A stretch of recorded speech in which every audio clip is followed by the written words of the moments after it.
Hello friends, मैं हूं Anurag Gautam, advocate in Delhi high court and district session courts. आज हम बेसिकली एक ऐसी वीडियो प्रोग्राम स्टार्ट करने वाले हैं जिसके अंदर हम लॉज का ना कि सिर्फ इंट्रोडक्शन देंगे बल्कि आपको रूबरू करवाएंगे लॉज से हमारे, जिससे कि आप उन लॉज के साथ फैमिलियर हो जाओ और आपकी डे टू डे लाइफ बहुत ज़्यादा इजी हो जाए।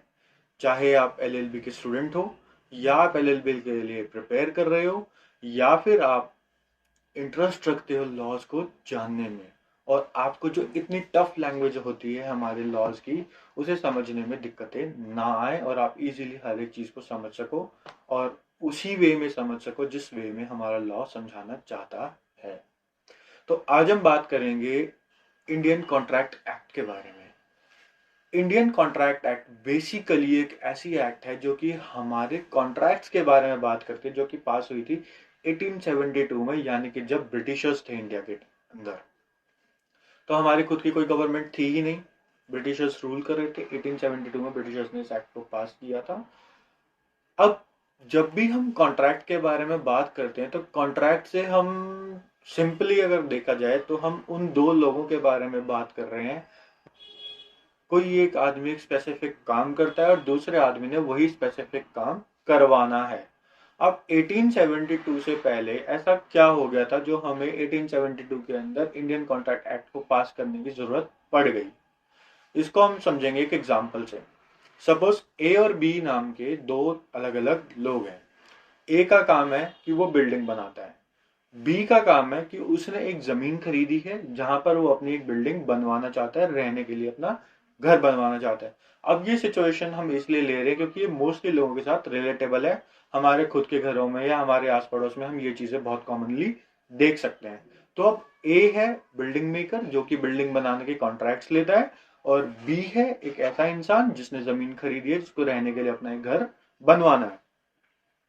तो अब हम बात करते हैं 1872 से पहले। इसी एग्जांपल के साथ हम बात करेंगे, इसी एग्जांपल से हम समझेंगे कि हमें इंडियन कॉन्ट्रैक्ट एक्ट की क्या जरूरत पड़ गई थी और क्यों हमने 1872 के अंदर कॉन्ट्रैक्ट एक्ट को ले आए हैं, और 1872 में जब हम कॉन्ट्रैक्ट एक्ट को लेकर आए हैं तो इसके बाद से कैसे हमारी लाइफ चेंज हो गई है।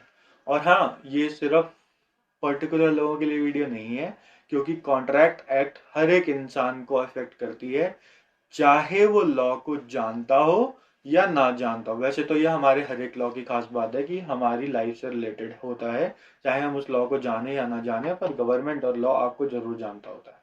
तो हम बैक टू द वीडियो, हम बात करते हैं अपने सब्जेक्ट के बारे में कि ए और बी दो लोग हैं। ए बनाता है बिल्डिंग्स, बी ने बनवानी है बिल्डिंग।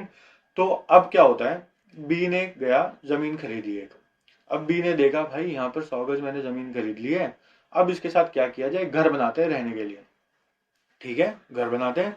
अब बी कोई मिस्त्री मजदूर ये सब तो है नहीं, ना ही वो रॉ मटेरियल का सप्लायर है जो कि बिल्डिंग बनाने के लिए चाहिए होता है। तो बी ने अपने दोस्त से पूछा, भाई मैंने एक जमीन खरीदी है, मेरे को बनवानी है बिल्डिंग, अपने रहने के लिए घर बनवाना है, तो मैं क्या करूं, कैसे कैसे बनाऊं।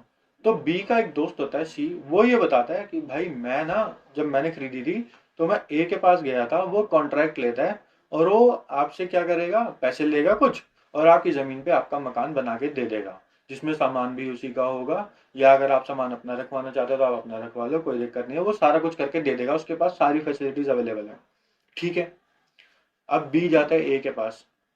हम 1872 से पहले की बात कर रहे हैं, इस बात को थोड़ा सा ध्यान रखना, क्योंकि अभी तक कॉन्ट्रैक्ट एक्ट पास नहीं हुई है। ठीक है। बी जाता है ए के पास। बी ए से कहता है, ए भाई साहब ऐसा है, मैंने एक ज़मीन खरीदी है इस पर्टिकुलर एरिया के अंदर, और मैंने सुना है कि आप जो है बिल्डिंग बना देते हो, तो मेरे को भी अपनी एक बिल्डिंग बनवानी है, घर बनवाना है उस सारी ज़मीन के ऊपर। तो आप मेरे को बताओ क्या क्या हिसाब होता है और कैसे कैसे आप पैसे लोगे, कैसे कैसे आप बिल्डिंग बना दोगे। तो ए समझाता है कि आपकी ज़मीन पर बिल्डिंग बनाने के लिए लेट सपोज 100 रुपये लगेंगे, उस 100 रुपये के अंदर सारा सामान भी मेरा होगा, और मैं आपको 6 महीने से लेके 8 महीने तक आपका घर बना के दे दूंगा, जिसके अंदर कंस्ट्रक्शन होगी सिर्फ ग्राउंड फ्लोर की। ग्राउंड फ्लोर पे आपको 2 कमरे मिलेंगे, एक किचन मिलेगी, एक बाथरूम मिलेगा अलॉन्ग विद द टॉयलेट, और आपको मिलेगा एक ड्राइंग हॉल। ठीक है। बी कहता है ये तो बहुत अच्छा आइडिया है, 100 रुपए के अंदर मेरे को जो है 2 रूम बना के दे रहा है, एक किचन बना के दे रहा है, एक बाथरूम बना के दे रहा है, और एक ड्राइंग हॉल बना के दे रहा है और ग्राउंड फ्लोर की पूरी कंस्ट्रक्शन करके दे रहा है, तो 100 रुपए में ये डील बिल्कुल भी खराब नहीं है। बी ऐसा समझता है। अब बी खुश हो जाता है।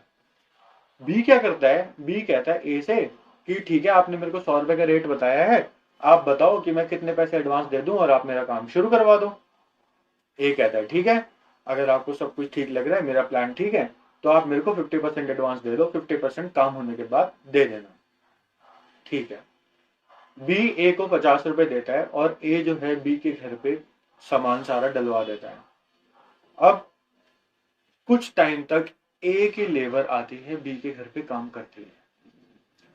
अब ए ने 1 से 2 महीने तक बी की जगह पर काम किया। 50 रुपए ए को ऑलरेडी मिल चुके हैं। 50 रुपए यानी कि 50% of the total construction price या फिर टोटल कंसिडरेशन प्राइस का 50% ए को मिल चुका है। ए ने प्रॉमिस किया था 6 से 8 महीने के अंदर वो ग्राउंड फ्लोर को कंस्ट्रक्ट करके दे देगा, जिसके अंदर 2 रूम्स, एक किचन, एक bathroom along with toilet and drawing hall होगा। ये सारी चीजों के ऊपर मैं बार बार ध्यान दे रहा हूं कि क्या क्या ए ने अपने कॉन्ट्रैक्ट के अंदर मेंशन किया था। अब इन लोगों के कॉन्ट्रैक्ट के अंदर एक सबसे बड़ी कमी ये थी कि कोई भी गवर्निंग लॉज नहीं है जो कि ए को कंपेल कर सके उस चीज को परफॉर्म करने के लिए जो कि ए ने बी को प्रॉमिस कर दी है। अब ए ने बी को क्या क्या प्रॉमिस किया है?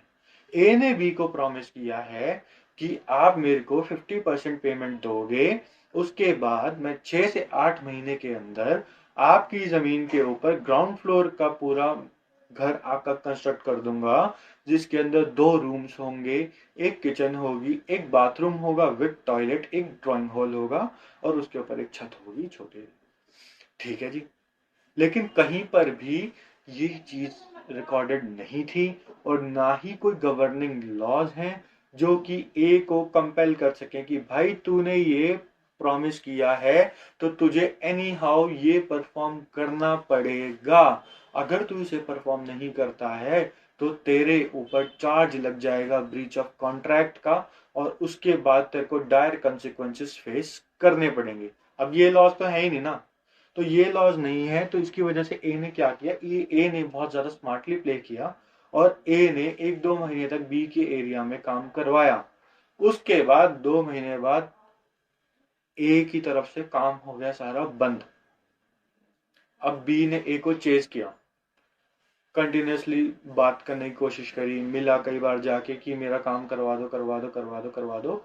एक कुछ टाइम तक तो कहता रहा कि ये प्रॉब्लम है, वो प्रॉब्लम है, थोड़ी सी ये दिक्कत है, वो दिक्कत है, इस वजह से आपका काम नहीं हो पा रहा है। ऐसे करते करते 1 से 2 महीने और निकल गए और उस 1-2 महीने के निकलने के बाद जब बी ने पूछा कि अब तो काफी टाइम हो गया, अब तो मेरा काम करवा दो, तो ए ने कहा कि मैं आपको नहीं जानता, मुझे नहीं पता आप कौन से काम करने की बात कर रहे हो।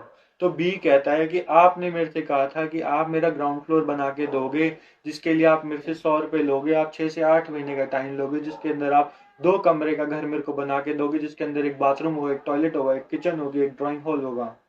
तो ए कहता है कि मैंने आपसे ऐसा कभी नहीं कहा था। फिर बी कहता है आपने ऐसा कहा भी था और आपने मेरे से जो है 50% पेमेंट एडवांस भी ली थी और आप ही ने मेरे घर पे 1-2 महीने उसके बाद काम भी शुरू करवा दिया था। तो ए कहता है ना तो मैंने आपसे ऐसा कुछ कहा है, ना ही मैंने आपको 100 रुपए की कोई बात कही है, ना ही मैंने आपसे कोई 50% एडवांस लिया है और ना ही मैंने अपनी लेबर को आपके यहाँ पर काम करने के लिए भेजा है। आप बिना बात ही मेरा नाम लेकर मुझे बदनाम करने की कोशिश कर रहे हो कि मैंने आपका कोई जो है घर बनाने का कॉन्ट्रैक्ट लिया है और अब मैं उसे पूरा नहीं कर रहा, ये आपकी एक साजिश है। ए उल्टा बी को ही ब्लेम कर देता है। अब ए ऐसा क्यों कर पाया? ए ऐसा इसलिए कर पाया क्योंकि कोई गवर्निंग लॉज नहीं है। ए बहुत स्मार्ट है, ए को पता है कि अगर मैं इनसे 50 रुपए लेके 1-2 महीने काम करने का दिखावा करूं, उसके बाद काम बंद कर दूं, या मान लो 1-2 महीना भी दिखावा ना करूं और उसके बाद मैं सीधे कह दूं कि भाई मैंने तेरे से कोई पैसे नहीं लिए, मैंने तेरे से कोई प्रॉमिस नहीं किया, तो कोई भी अथॉरिटी मेरे को कुछ कहने वाली है ही नहीं। हो गई ना समस्या, बी के तो पैसे डूब गए। चलो, ये एक एग्जाम्पल था कि हमको कॉन्ट्रैक्ट एक्ट की जरूरत क्यों है। अब ये कॉन्ट्रैक्ट एक्ट का जो हमने एग्जाम्पल देखा है, ये उस पार्ट पे था जहां पर ए कॉन्ट्रैक्टर है और ए ने अपनी ड्यूटीज को परफॉर्म करने से मना कर दिया है, यानी कि ए ने बिल्डिंग बनाने से मना कर दिया है। लेकिन इसी सिचुएशन का एकदम उल्टा भी पॉसिबल था, यानी कि मान लो ए ने कहा था 50% पेमेंट एडवांस दे दो 50% काम होने के बाद। अब ए ने पूरा काम कर दिया और बी ने कह दिया कि आपकी और मेरी ये बात हुई थी कि आप मेरे को सारे पैसे एडवांस दे दो, मैंने सारे पैसे एडवांस दे दिए, जबकि ए बी ने कितने पैसे दिए हैं, बी ने दिए हैं सिर्फ और सिर्फ 50 रुपए और बी को देने थे पूरे के पूरे 100 रुपए। यानी कि अब बी ने क्या किया, बी ने ये देखा कि भाई मेरा काम हो गया, सिर्फ आधे पैसों में काम हो गया, तो अब मैं बाकी के पैसे क्यों दूं, क्योंकि मेरे को इस चीज के लिए कोई पनिशमेंट मिलनी नहीं है। ए किसी अथॉरिटी को अप्रोच कर नहीं सकता, क्यों नहीं कर सकता ये अप्रोच, क्योंकि कोई गवर्निंग अथॉरिटी है ही नहीं। जब कोई गवर्निंग अथॉरिटी ही नहीं है तो ये मेरा क्या बिगाड़ लेगा, ये मेरा कुछ नहीं कर सकता। ठीक है जी। यानी कि इन दोनों ही एग्जाम्पल से हमको एक बात समझ में आई है कि कोई ना कोई गवर्निंग अथॉरिटी का होना बहुत जरूरी है, और साथ ही साथ जो कॉन्ट्रैक्ट होते हैं इसके अंदर जो ड्यूटीज होती हैं, ड्यूटीज टू परफॉर्म, वो कभी भी यूनिलेटरल नहीं होती हैं। अब कभी भी यूनिलेटरल नहीं होती हैं का मेरा मतलब है कि मैं जनरल सिचुएशंस के बारे में बात कर रहा हूं, जहां पर दो लोग इन्वॉल्व हैं, एक ने परफॉर्म करना है, दूसरे ने परफॉर्म करवाना है, या उसके परफॉर्मेंस से मिलने वाली फैसिलिटीज या किसी भी तरीके के आउटपुट को यूज करना है अपने पर्सनल बेनिफिट के लिए या फिर आगे रिटेल के लिए। इसका मतलब ये हो गया कि कॉन्ट्रैक्ट्स की हम जब जनरली बात करते हैं तो कॉन्ट्रैक्ट्स बायलेटरल इन नेचर होते हैं, जिसके अंदर दोनों इन्वॉल्व पार्टीज के ऊपर इक्वल रिस्पॉन्सिबिलिटीज होती हैं to perform their duties, I mean to say their contractual duties. जैसे कि हमारे एग्जांपल के अंदर ए का काम था कंस्ट्रक्शन कर देना with in the given time period, और जो ही उसने प्रोमिस किए थे वही सारे प्रोमिस के अकॉर्डिंग ए परफॉर्म करेगा, जिसके बदले में ए को कंसिडरेशन मिलेगी 100 रुपीज, जो कि बी ने परफॉर्म करना है ए को 100 रुपीज पे करके। ये तो बड़ा आसान था। अब 1872 से पहले क्या प्रॉब्लम्स होती थी उसको हमने समझ लिया है। तो इसी चीज के लिए सोसाइटी के अंदर आने लग गई बहुत सारी कंप्लेंट्स। अब कंप्लेंट्स कैसे आने लग गई, कंप्लेंट्स के बारे में हम समझ लेते हैं। हम 1872 से पहले के टाइम की बात करें जब ब्रिटिशर्स इंडिया के अंदर हैं। अब ब्रिटिशर्स तो इंडिया के अंदर से गए थे 1947 में, जब इंडिया आज़ाद हो गया था 15 अगस्त 1947 को। उससे पहले का जो कंटिन्यूस पीरियड था वो ब्रिटिश एरा का पीरियड था, ऑलमोस्ट 200 ईयर्स का। तो ब्रिटिशर्स जो थे वो आए इंडिया के अंदर अपने बिजनेस लेकर। अब उन्होंने ये देखा कि भाई यहाँ पर हम जब बिजनेस कर रहे हैं तो बिना किसी गवर्निंग लॉज के बिजनेस हम कर रहे हैं। तो कई सारे लोगों ने तो इसका बहुत नाजायज फायदा उठाया, लेकिन कई सारे लोगों को इसकी वजह से बहुत सारे नुकसान होने लग गए। प्लस इंडियन सोसाइटी को भी ऐसा लगने लग गया था कि हम लोगों को अननेसेसरी यूज किया जा रहा है, जिसके बदले में हमारे लोगों को टेंट अमाउंट कंसिडरेशन नहीं मिल रही है। यानी कि जितना काम हम कर रहे हैं उतने के हिसाब से हमको पेमेंट या फिर पे बैक नहीं मिल रहा है। जिसका हम काम कर रहे हैं वो तो बहुत खुश है कि उसका सारा काम हो गया, लेकिन जो आदमी काम कर रहा है वो एक्सप्लॉइट हो रहा है। क्यों? क्योंकि उसे उस काम के करने के बदले की कीमत नहीं मिल पा रही है। तो कई सारे एजिटेशन होने लग गए, कई सारी कंप्लेंट्स आने लग गई, जिसके बाद क्या हुआ इंडिया के अंदर, जिस मेनली हम बात कर रहे हैं जहां पर कोर्ट्स एस्टैब्लिश थे, कैलकाटा, मद्रास एंड बॉम्बे। इन तीन जगहों की हम बात करें जहां पर मेनली हमारे कोर्ट्स एस्टैब्लिश थे। तो यहाँ पर चलता था English common law. English common law का मतलब जो ब्रिटिशर्स डिराइव्ड कॉमन लॉ था, जिसको हम बेसिकली बात करते हैं कि हमारे जो कॉन्स्टिट्यूशन के अंदर बहुत सारे प्रोविजन है वो इंग्लैंड से डिराइव्ड है। हम उसी कॉमन लॉ के बारे में बात कर रहे हैं, और यही जो है मोस्ट ऑफ द नेशंस के अंदर प्रिवेल कर रहा है, क्योंकि सबसे ज्यादा कॉलोनीज ब्रिटिशर्स ने ही बनाई थी, और वहां पर जितने भी लॉज हैं मोस्टली जो हैं इंग्लिश कॉमन लॉ से ही डिराइव्ड हैं। तो अब इंग्लिश कॉमन लॉ क्या करा, कॉन्ट्रैक्ट से रिलेटेड कुछ स्टैट्यूट्स पास कर दिए जो कि इंडियन कंडीशंस के हिसाब से सूटेबल थे। अब इंडियन कंडीशंस के हिसाब से सूटेबल होने का मतलब ये, इंडिया के अंदर मेनली दो कम्युनिटीज थी, एक हिंदूज थे, दूसरे मोहम्मदन से। तो इन दोनों कम्युनिटीज के अंदर अपने अपने रिलीजनल फैक्टर्स भी थे और साथ ही साथ रीजनल फैक्टर्स भी थे। तो इन दोनों कम्युनिटी को ध्यान में रखते हुए इंग्लिश कॉमन लॉ और स्टैट्यूट्स पास हुए कुछ जो कि हमारे कॉन्ट्रैक्ट्स को गवर्न करने लगे कि कैसे कैसे किस किस ने क्या क्या परफॉर्म करना है। लेकिन कोई भी लॉ एक बार में कभी नहीं बनता। इसी वजह से इसके अंदर हमारे अलग अलग फेजेस आए। फेजेस कैसे आए? फेजेस ऐसे आए कि इंग्लिश कॉमन लॉ और स्टैट्यूट लॉ जो हमारे पास हुए थे कॉन्ट्रैक्ट से रिलेटेड, उन्होंने एम्पावर कर दिया 1781 में।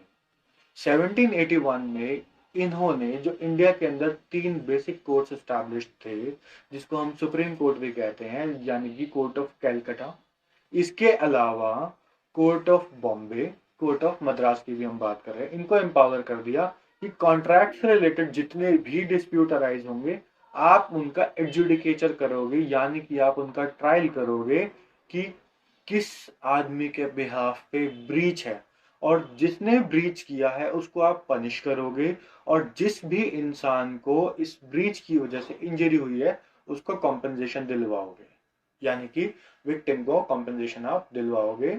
अब हम एग्जाम्पल की बात करते हैं, ए और बी वाली, वापस उसी सेम एग्जाम्पल को हम ले रहे हैं। ए वाले एग्जाम्पल की बात करें जहां पर ए ने परफॉर्म करने से मना कर दिया था, तो बी के पास ऑप्शन ये है कि वो कैलकाटा, मद्रास, बॉम्बे, जो भी नियर बाय जुरिस्डिक्शन पड़ती है या जिस पर्टिकुलर प्रेसिडेंसी की जुरिस्डिक्शन इन कोर्ट्स में पड़ती है वहां पर जाएगा, एप्लीकेशन लगाएगा या फिर अपनी जो है प्लेंट रखेगा, कंप्लेंट रखेगा कि भाई मेरे साथ ऐसे ऐसे ए ने धोखा कर दिया है और मेरे को जो है रेमेडी चाहिए। तो उस कोर्ट जो है वो पर्टिकुलर कोर्ट इन दोनों की कंप्लेंट को ट्रायल करेगी, उसका ट्रायल चलाएगी और देखेगी कि क्या ए के बिहाफ पे सीरियसली यही ब्रीचेस हैं। अगर पाया गया कि ए ने ये ब्रीच किया है तो ए को पनिशमेंट मिलेगी। ठीक है। अब इसके अंदर सबसे बड़ी प्रॉब्लम ये आ रही थी कि इंडिया के अंदर जो बेसिक कम्युनिटीज थी, 2 कम्युनिटीज, हिंदूज एंड मोहम्मडन्स, इन दोनों के गवर्निंग लॉज अलग थे। क्यों अलग थे? क्योंकि दोनों अलग अलग कस्टम्स को बिलोंग करते हैं, दोनों की अलग अलग ट्रेडिशनल वैल्यूज हैं। तो इसी चीज को बैलेंस करते हुए जो फाइनली निकल कर आया 1872 में, उस एक्ट का नाम है इंडियन कॉन्ट्रैक्ट एक्ट, जो कि जनरली एंड यूनिफॉर्मली एप्लीकेबल है पूरे के पूरे इंडिया में। 1 सितंबर 1872 से इंडिया के अंदर हर एक एक्टिविटी कॉन्ट्रैक्ट एक्ट्स के अंदर लाइबल हो चुकी है, और सारे कॉन्ट्रैक्ट्स को गवर्न करने के लिए स्पेसिफिक अथॉरिटीज, कोर्ट्स एस्टैब्लिश हो चुके हैं, कोर्ट्स को पावर मिल चुकी है। अब हर एक इंसान जो भी कॉन्ट्रैक्ट कर रहा है, वो जितने भी कॉन्ट्रैक्ट्स करेगा, सारे कॉन्ट्रैक्ट्स गवर्नड होंगे by the laws and provisions of this particular Indian Contract Act of 1872। तो फ्रेंड्स, ये तो था हमारा इंट्रोडक्शन कि कैसे इंडियन कॉन्ट्रैक्ट एक्ट एग्जिस्टेंस में आई, कब से इंडियन कॉन्ट्रैक्ट एक्ट जो है फोर्स में है, प्लस कैसे कैसे इसका इवोल्यूशन हुआ और कैसे कैसे इंडियन सोसाइटी को इंडियन कॉन्ट्रैक्ट एक्ट की जरूरत पड़ी और कैसे कैसे इसका डेवलपमेंट हुआ। तो इस डेवलपमेंट से बेसिकली हम ये समझ रहे हैं कि कोई भी सोसाइटी के अंदर जितने भी लॉज होते हैं वो सारे के सारे डिपेंड करते हैं वहां पर रहने वाले लोगों के ऊपर, यानी कि laws are for the society and not the society is for the law. तो ये चीज हमने यहाँ पर सीखी, और इसी के साथ साथ हम वाइंड अप कर रहे हैं हमारे इंडियन कॉन्ट्रैक्ट एक्ट के इंट्रोडक्शन को। अगर आपको वीडियो पसंद आती है तो वीडियो को लाइक एंड शेयर जरूर करें। अगर आप मेरे चैनल को सब्सक्राइब करते हैं तो इससे मेरे को बहुत इंस्पिरेशन मिलेगी एंड मेरे को कंटिन्यूसली मोटिवेशन मिलेगा, जिससे मैं इन्हीं वीडियोस को कंटिन्यूसली और बनाता रहूँ। Thank you so much for watching. अगर आपके कोई भी रिकमेंडेशंस या सजेशंस हैं तो आप प्लीज कमेंट में जरूर मेंशन करें। Thank you.